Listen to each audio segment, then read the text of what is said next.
What are some of the drawbacks to prioritizing volume over or more training over kind of technique or skill development?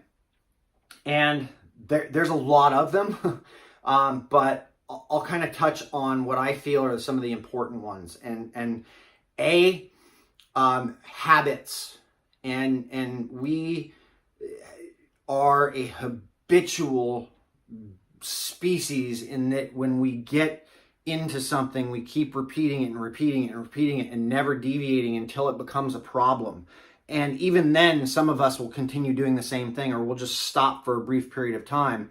And when we are and I could be talking about a broad range of things from cognitive, psychological to physiological to movement or skill, but in context of endurance training, it becomes very important because movement is something we need to do the rest of our lives. And when we stop moving, we start having a lot of problems that affect us not only physiologically, but psychologically.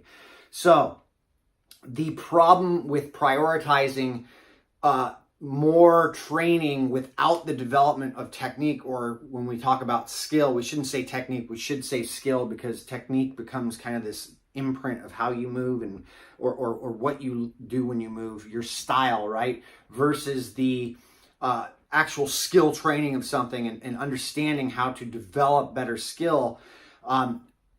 This creates new patterns. This creates better patterns, and the myelination, or the teaching your body how to create better motor patterns and correct these things requires a lot of work without a whole lot of when I say a lot of work from the brain versus a lot of work from the body. Like, you don't have to put out a lot of effort, but the brain has to work really hard, and then all of a sudden something starts to float. And it's like, if you've ever played an instrument, a guitar or a piano, it's very frustrating. Then all of a sudden it starts to flow. And if you've ever seen a really good musician, or you are a good musician, you understand this process to where things get really easy after we've practiced or worked on the technique of it. And when we stop looking at our sports or our anything we're doing in a skillful manner, we tend to fail at understanding mastery and what this or deep practice and what this is actually really providing us and showing us in our own lives with who we are. I mean, what are we doing this for anyway? Although it makes me feel good, it should be allowing me to understand myself on a lot deeper layer, so that when I'm actually in my daily life or participating in life with other people, these things that I was figuring out along the way, when I'm developing the skill that were frustrating, it comes a little bit better.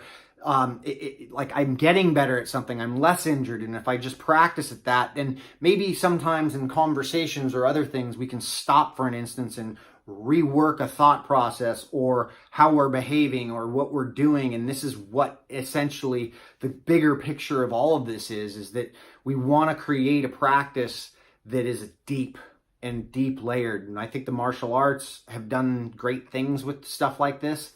And this is essentially what we're trying to bring more to inside the world of endurance and sport and training, is this deep practice type of thinking. And prioritizing skill over volume is something that will always have a profound effect, versus if I just continue to prioritize training or volume, I inevitably hit a roadblock every single time, and I've wired in such a habit that it becomes very difficult in order to unwind that.